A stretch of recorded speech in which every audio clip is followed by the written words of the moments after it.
Ano yan? Totoo ba yan? Ano nangyari? Bakit inalis?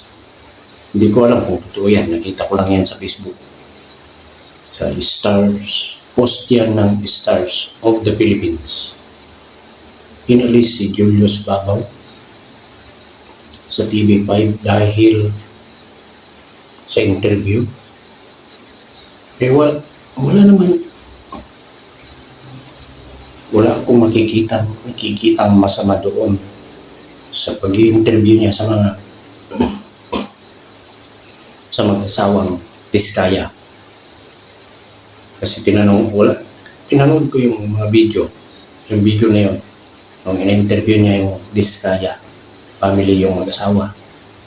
Totoo, marami silang ari-arian, maraming mga sasakyan. Pero ang topic niya doon, yung pinanggalingan nila mula sa hirap papunta sa maginhawa. Masama ba yun? Bakit siya inalis ng TV5? Sino ang nagpaalis? Ang mabuti po ay hindi ko alam, mahirap ako nagtatanong lang kasi yung post na yan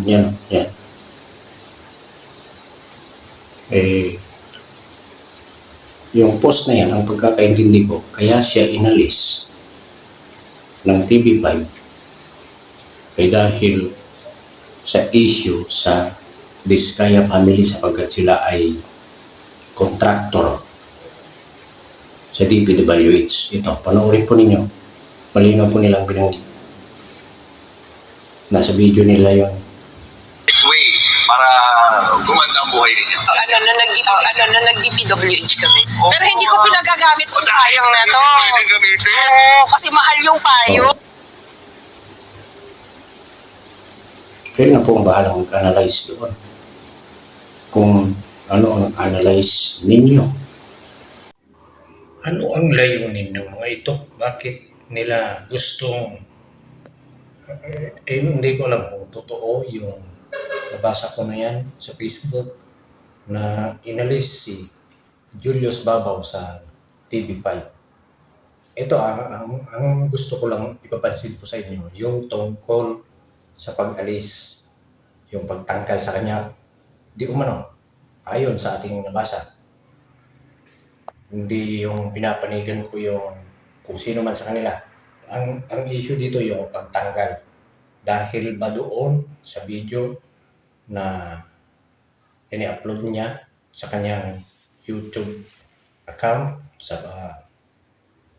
YouTube yung dahil ito ipapanood ko sa inyo para maliwanagan po yun.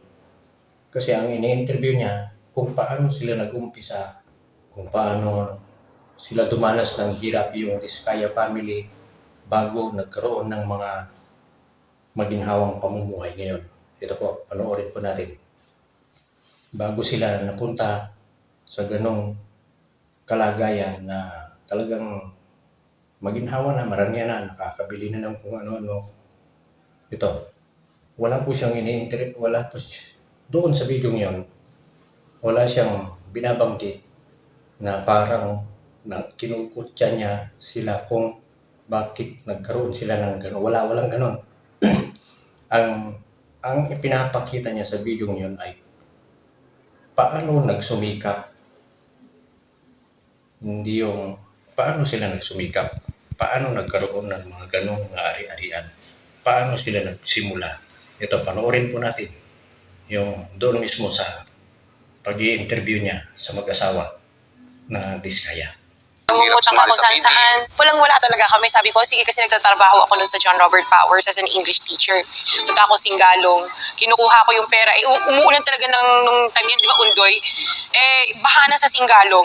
Naglalakad ako. Ano yun, parang sa pelikula na naglalakad ka na tumutululuha mo. Parang awang-awa ka sa sarili mo.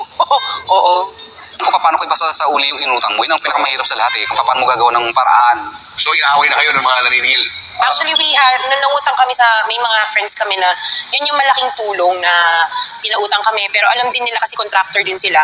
Yung pinautang sa amin, parang pakikiusapan mo na, ate, baka pwede sa susunod na ano. O sige, walang problema. Very Mabait naman maluwag naman. Doon yung parang medyo ginawa, no?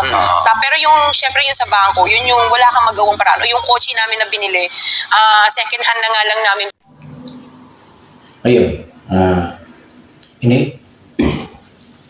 tinatanong niya, ano ang naging karanasan nila sa buhay bago sila umangat? Sinaysay naman nila sa video niyang yun. Sa video niyon kung paano sila nag-umpisa, kung paano dumanas ng talagang mga paghihirap. Walang binabanggit si Julius Babaw na ganito, bakit hindi yung ganyang kayamanan ninyo? Bagamat doon sa video ay pinakita yung napakaraming sasakyan. Napakarami. Wala po akong ito sarili ko lang obserbasyon.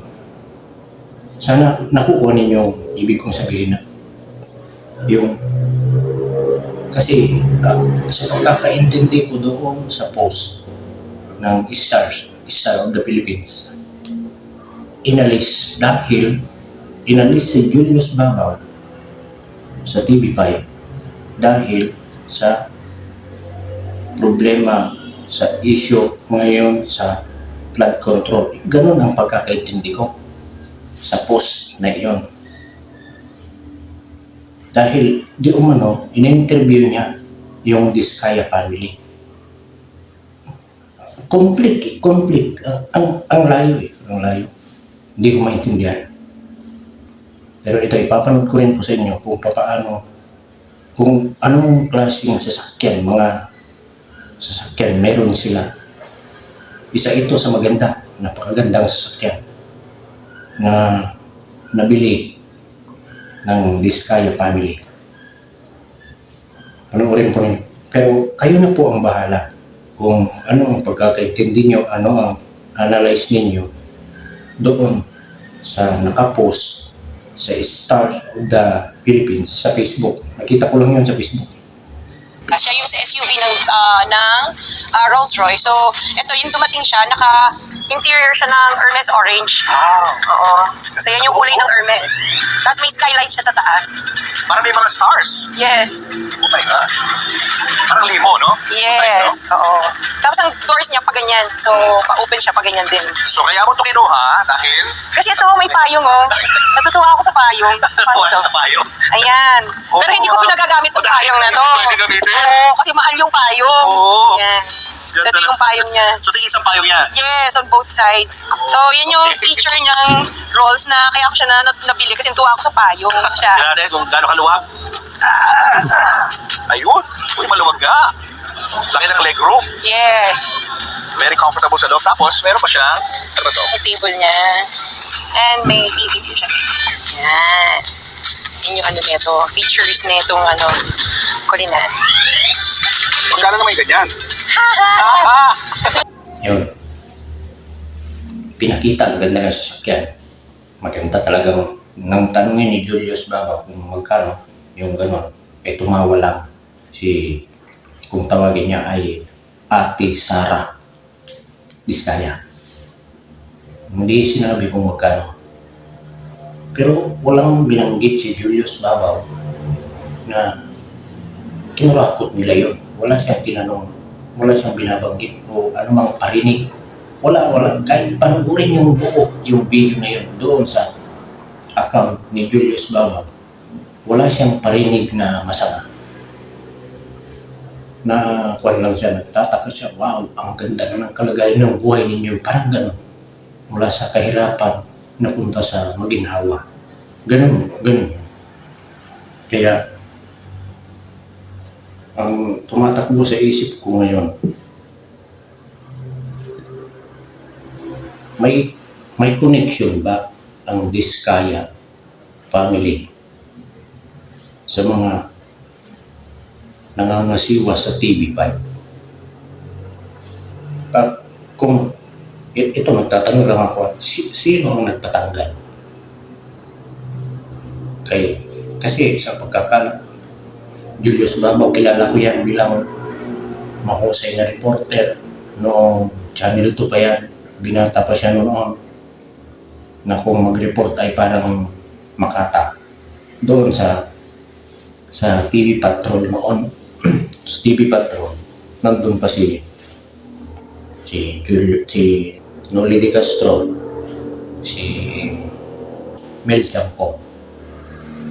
Tapos ang taga-report noon, taga-balita ng para sa mga artista, yung asawa ni Julius Babaw ngayon, si Tim Bersol. Dalaga pa siya noon, binata pa noon si Julius. Ganun siya mag-report na yung walang nasasaktan, walang inaapi. Ganun siya mag-report. Tapos ngayon bigla nilang kakalisin. Ito para sa akin lang yan. Hindi ko alam kung sino nagkamali, kung bakit. Maraming tanong eh. Ngayon nagkaroon siya ng problema na alis sa kayo na pong bahala muna. Naguguluhan ako.